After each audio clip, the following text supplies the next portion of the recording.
Bad news for Tesla investors, as it does seem like there is more and more evidence suggesting that ramping and scaling Optimus might be harder than a lot of us think. Firstly, I'm going to play you a clip from the founder and CEO of 1X, a top 4 humanoid robot company. Then I'm going to play you a clip of a conversation with Farzad, deep diving humanoid robots. Tesla's undeniably in a leading position, but this is a mammoth task. If you're a Tesla investor, this is an important watch. 2022, we took our previous generation wheeled humanoid, Eve, and we put it in the industry. And it actually went really well. We solved a lot of kind of narrow, specific tasks, and it got really good at them really fast. And then after about 20 to 50 hours, the robots, they just stopped learning. If you think about it, it's not really rocket science. Because if you're doing the same task over and over every day, and it's the only thing you're doing, you're not going to get very intelligent. There's no information there. And also, you're going to generally become very narrow-minded, right? We don't like being narrow-minded. And if you think about what is a factory, it is essentially a process that we design to reduce diversity and variance. You want your factory worker to need as little information as possible to be able to do the job and get a high-quality, repeatable product out. And this is kind of the opposite of what you need for intelligence. You need diversity. You need to challenge yourself. You need to do new tasks every day that you don't know how to do. And there's a great parallel here to the early days of large language models. So when we use these models today, and they're getting really good, we kind of forget where they started. They started with a lot of people trying to make very narrow models. So if I take an example, if you wanted to make a very good writing assistant to write poetry, then you would, of course, train on all of the best poetry in the world, makes sense, and then it wouldn't really work. And when we started training these models on all of the internet, right, the complete diversity of all human knowledge, they started working. They became kind of smart. They started being able to a certain extent, to reason. And I'd say, like, understand to a certain extent what is the question you're asking and how should I answer. We need a large amount of diversity for us to be able to develop into intelligent beings. So why should it be different for robots? And it really begs the question then, what is the equivalent of the internet? How do we find this kind of like internet level diversity of information for our robots? Well, we come to the conclusion that this is probably the home. Now, the home is this beautiful, chaotic thing. It's kind of like, well, it's like the messiness that is being human. And I want to take a small example here. So think about a cup. Now, of course, there's many cups in the world, and you want to be able to figure out how all of them work. But even if you look at one specific cup, it can be so many things. Is it dirty? Is it clean? Is it on the table, in the cabinet, on the floor? It can even have a social context. Someone's using the cup. Someone's waiting for the cup. Like, why is the cup even there? And this is just the cup. Now think about expanding this out into everything and every object and everything going on in your home. That's the kind of diversity that we're talking about to get to proper machine intelligence. So like any good scientist, right? We had this hypothesis, and now we have to test it. So in 2023, we brought our robots home. And I had Eve in my house for quite a while, and it was, of course, doing the standard things like emptying the dishwasher, but also bringing me a cup of tea when I was enjoying playing board games with my friends or serving cupcakes at my daughter's birthday party. And pretty quickly, it actually became quite clear that this hypothesis actually was the ground truth. The home is this incredible, diverse source of data that lets us continue to progress intelligence. So we thought originally that it was going to be this. But actually, it was this. It's becoming more and more clear that one of the main problems when it comes to scaling humanoid robotics is the AI problem. 1X is taking the bull by the horns and putting their robots into the most difficult environments first to try and gain the biggest data lead. Check out this conversation with Farzad to further deep dive this matter. I listened to Hans' pod this morning, which I recommend everybody checks out, with Quentin from ARK Invest. Really good pod talking about primarily the difficulty that's going to be scaling Optimus robot and really any human or robot.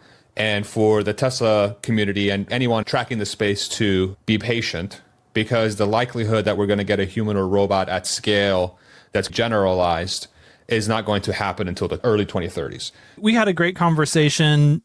Brett has done, ARC is trying to finalize basically it's just a framework for thinking about how difficult mostly the software problem of Optimus is going to be. And so they categorize different pieces of how many objects does it need to track in its environment? How many different types of tasks does it need to do? And just trying to have a mental framework for the difficulty of the Optimus challenge from a software standpoint compared to FSD. A lot of people think, well, yes, it's not as, it's harder than FSD, but it is also something that's not safety critical. And so, maybe it kind of nets out to be roughly the same. And his analysis was basically saying that, he thinks it's going to be between 10,000 times and 1,000,000 times. And he thinks that 100 to 200,000 times more complicated of a software challenge is roughly correct. And then, says, okay, if that's true, it should take roughly $200 billion worth of AI compute in order to solve that software challenge. I've also been thinking about this kind of from a different direction, just the physical challenge of the hands. And Elon, keeps reiterating this point. And I think that I heard him say a number of times, man, the hand for the humanoid robot is so hard. And I thought, oh yeah, it's so hard, but it's Tesla. They're obviously going to solve that problem. And, maybe it'll take them an extra 6 months and it'll be ready next year. And the more that I dig into this, the more that I realize that this is probably something that is beyond our ability right now with current technology to accomplish for some time. That it's not just about, is it dexterous enough to do the things that you want it to do? And does it have enough sensing capabilities to be able to be useful?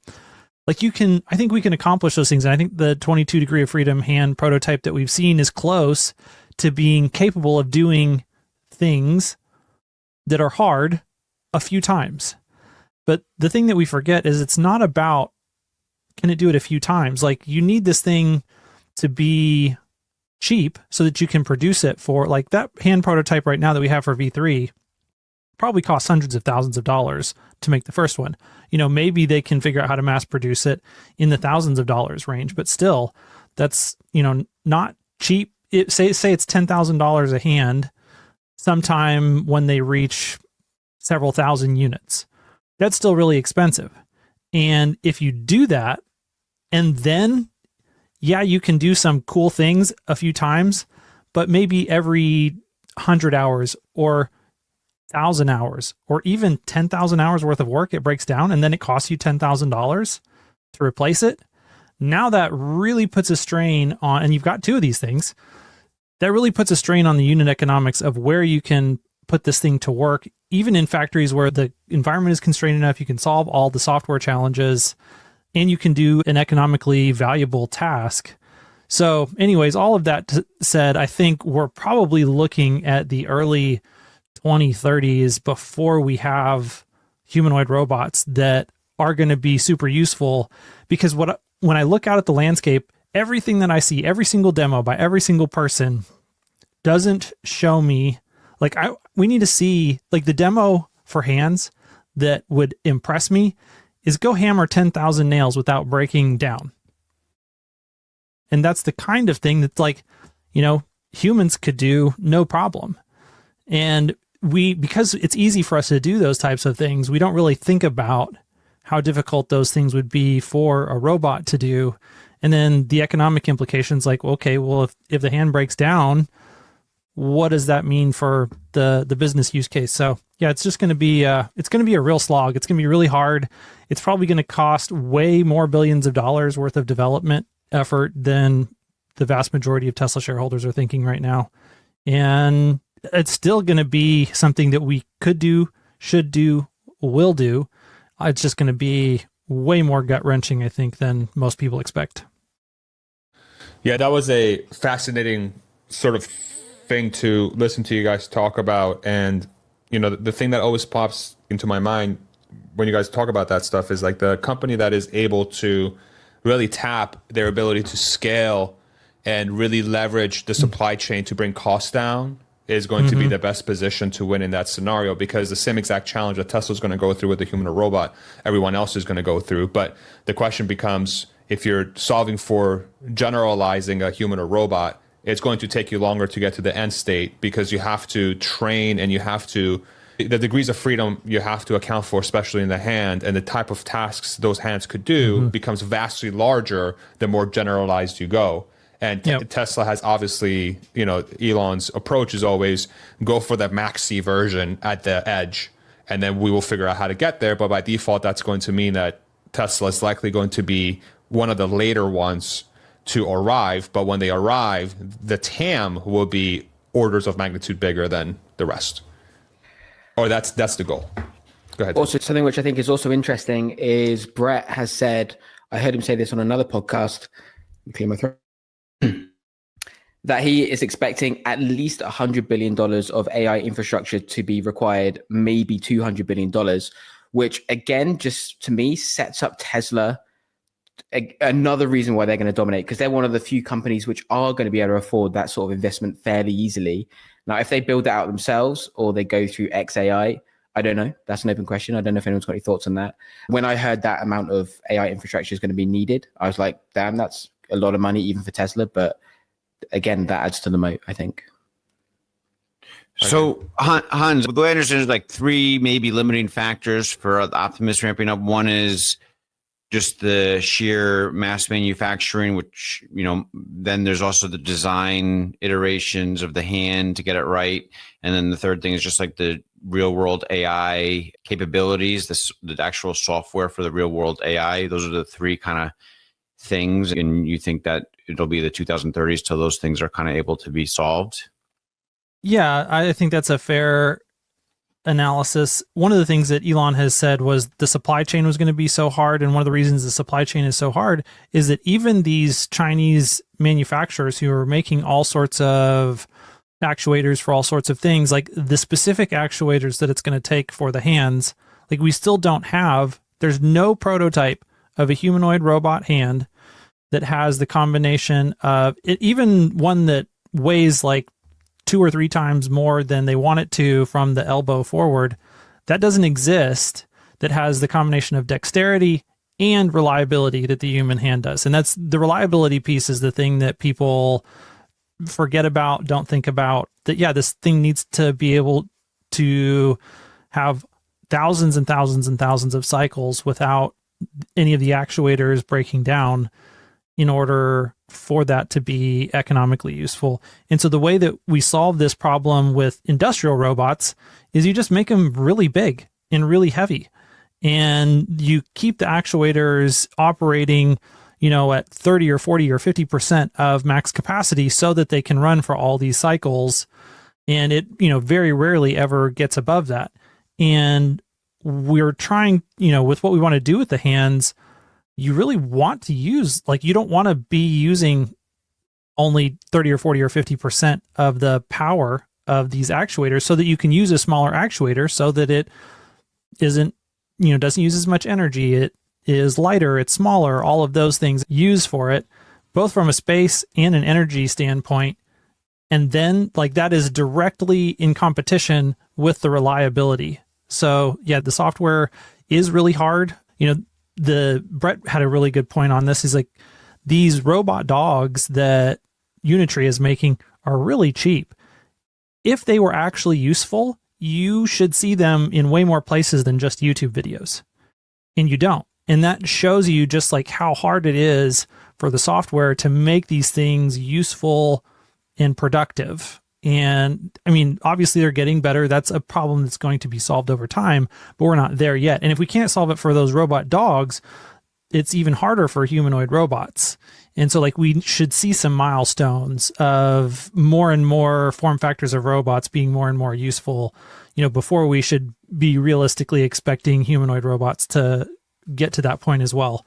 So yeah, I think those are the big things. And then, yeah, so the supply chain, like you can't really ramp up a supply chain for, you can ramp up the supply chain for pretty much every other part of the robot except for the hands today, I think.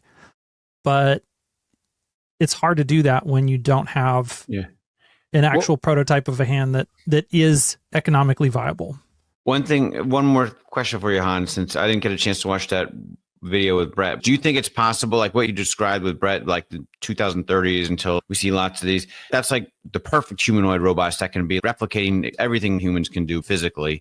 But do you think there's a halfway point where like maybe that's version 5, but version 4 could be like mildly useful and people would still want them and they can like carry bags around, do certain things that doesn't require nailing nails in 1,000 times, but they can do a lot of other things.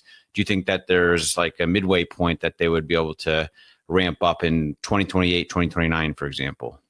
Yeah, I do think we're going to find use cases and maybe make some design modifications or just, be okay with the fact that we're going to have much less useful hands or something. Like there will be considerations that are given to be able to start the ramp up. It just means that units will probably be more limited than people are expecting. Maybe that depends on how useful it is, because even halfway useful could have immense demand, possibly. Like it could do all the things that a McDonald's worker would do, for example. I think the right way to think about this is how many human support staff do each one of these things require in order to do like a year's worth of labor?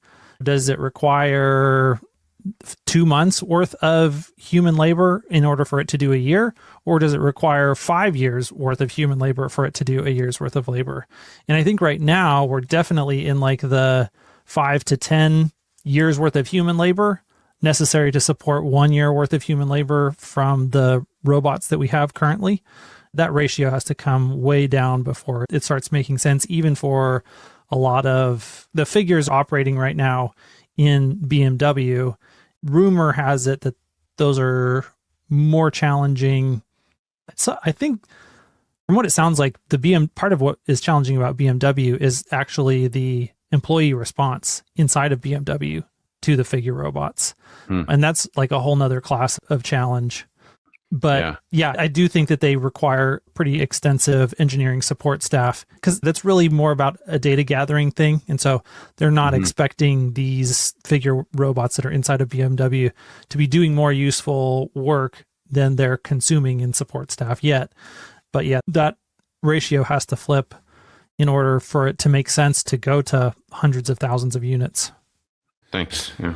It's going to be interesting to see, like, for anybody who hasn't watched the interview, I do strongly recommend you go check out the interview with Brett and Hans on Hans's channel. The one post I just saw from Whole Marsh, just to real quickly hit this, because I do wonder, one would think they're going to be talking about this extensively at the meeting. It's going to be the unbox process. And it looks like people that attended the meeting got a tour, or they were demonstrated how the unbox process works for the Cybercab, and it blew my cover your ears fucking mind. This thing is going to be such a game changer for manufacturing. We also saw the 48 volt system and the new motors with 0 rare earths. So it looks like they are getting some stuff in there. So that's fun. So a couple of things too. The meeting's normally in that kind of upstairs room that's just, there's nothing there really, it's just a space. But this time, I guess it's at the very front entrance. And apparently there's less people there than normal. And the way they were saying is like, the people there are like hyping it up a little differently. Like this was Omar saying it. So, I give it a little credibility, but he was saying that they're hyping it a little differently than they normally do. So I don't know if that's something or nothing, but it's just, I know Omar's been to most of these and, once you've been to a couple, you kind of know how they go. And so to hear that it feels different, it's interesting. And you throw in the unbox and all that. So there might be something. Interesting. Okay. And so, I guess to go to that, Farzad, yeah. If I could go back and tell you what the thing could be, it could be Cybercab production is going to start now. That could be something they say. I don't know if that's possible because they just started getting the mules out on the road like a couple weeks ago. And typically there's a 4 to 6 month time frame between sort of the road tested to production. Maybe they announced that they're going to start production in Q1. Or maybe they might, showcase a brand new vehicle that's built on the unboxed line that may or may not have steering wheels and pedals that will look very similar to the Cybercab. I think Elon's moved on from new vehicles and he just wants the robo vehicles now. Nope. Nope. I will die on this hill. I don't care. The last human-driven vehicle he's designing and creating that's going to be new is the Roadster 2.0, I think. And then it's all autonomous stuff from here on out. There's no way the unbox process, the fastest line they've ever created, is going to be bogged down by regulation. There's no way. No way. 0% chance. I just want him to make one prototype with steering wheel and pedals that he will give to you. They already have them. They're driving around in freaking Palo Alto. Okay? They've built them already. And technically, those are not Cybercabs because they have steering wheel and pedals. So those are not Cybercabs, per Elon. Right? Who else wants to mention something before I derail this whole live stream? Because I will. I've got an Optimus point, if I can. Yeah, please. I have a theory, which is whoever successfully deploys a humanoid robot into the home environment will have a massive data advantage that will make them exponentially ahead of all other competitors. Why do I say that? If you're deploying into manufacturing places, logistic places, I used to work in a manufacturing environment for Rolls-Royce motor cars. What you do is very refined, repeatable. It's not outside of the box, metaphorically. And you run out of training data quite quickly. You do the exact same thing over and over and over again. If you can put a humanoid robot into a home environment, that data collection process is going to go on steroids. The things you need to do, the things you need to have solved, and then that data going into your flywheel, I think is going to give you a huge lead. And I think this is why, I think they're called X1 was the company which has they've just gone live. 1X, that's it. They've just gone live, and I think they're all going to be remote controlled. And I think they're doing that because they are completely focused on that data lead. Let me know what you think about that. Yeah, but you go. You want to push and then you'll get behind me and finish the job? No, please be my guest. Okay. All right. I'll warm them up for you. So you need to sleep more, bro. The data part is very important. You're right, David. But I think we've made too much of a big deal about the data. And with Tesla, it makes sense we make a big deal about it because they're the only ones capturing it right now with Tesla. So that's the moat. The way I see it, all these companies are essentially going to be at the same level. They're going to ramp up more or less the same rate if they can keep up with Tesla. And let's say everyone's getting the data. Look, if the data in the house is valuable, everyone's going to know that and they're going to go for that. Like no one's going to have this secret moat that they're able to build the way Tesla did with putting the cameras in the vehicles. Now, that's not going to happen. The next thing becomes, how do we make that data useful? And that's the biggest part. Every single company in the world right now is trying to figure out how to redefine themselves as a AI company. And every company has data, immense data, but they don't know how to use it. They don't know how to clean it, how to ETL it. They don't know how to do anything with it right now. Palantir is so successful, right? They can go in there and help them.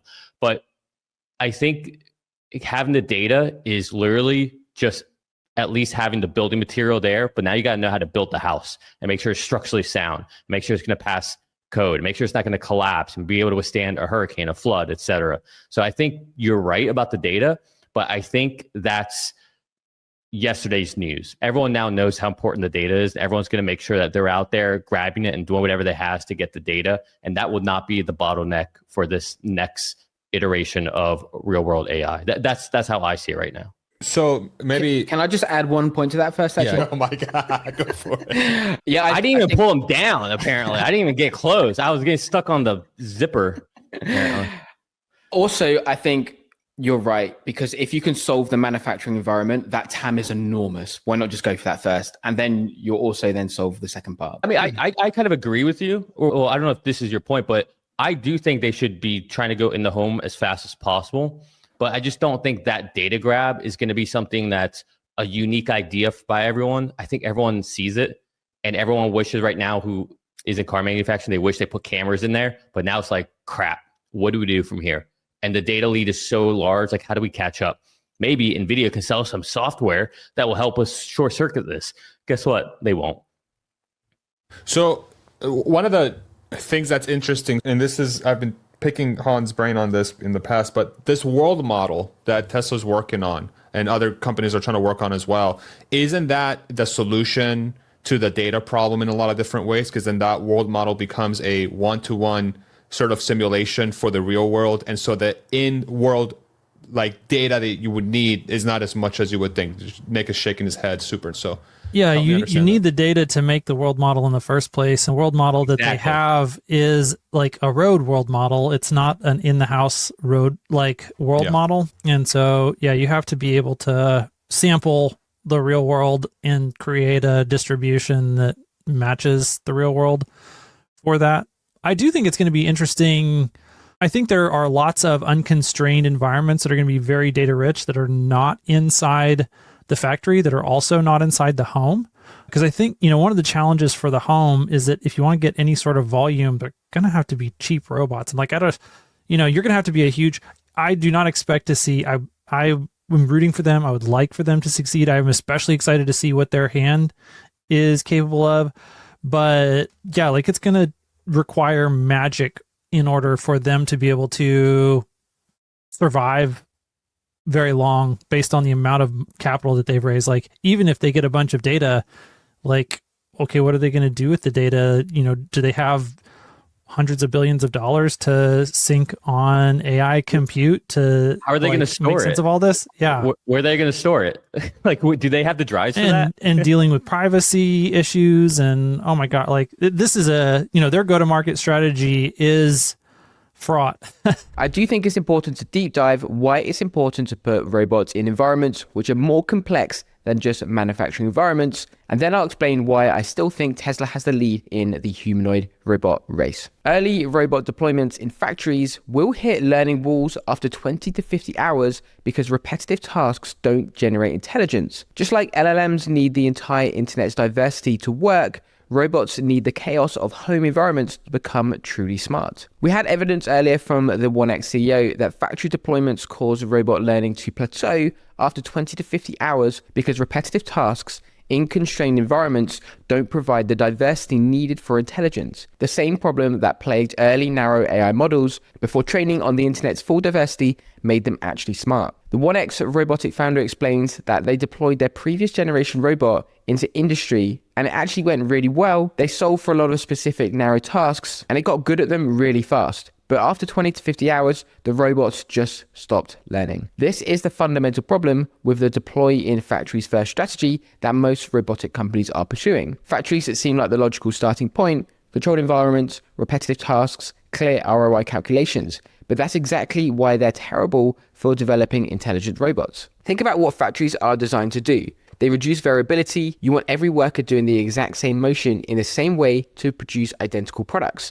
There's minimal decision making, minimal adaptation, minimal problem solving. It's the opposite of what creates intelligence. The 20 to 50 hour plateau is what's telling. Initially, robots improve rapidly learning the specific task. But once they've mastered that narrow skill set, there's nothing left to learn. No new situations arrive, no novel problems to solve. The data becomes redundant. You're just collecting more examples of the exact same thing you've already seen thousands of times. I do think the LLM comparison is valid.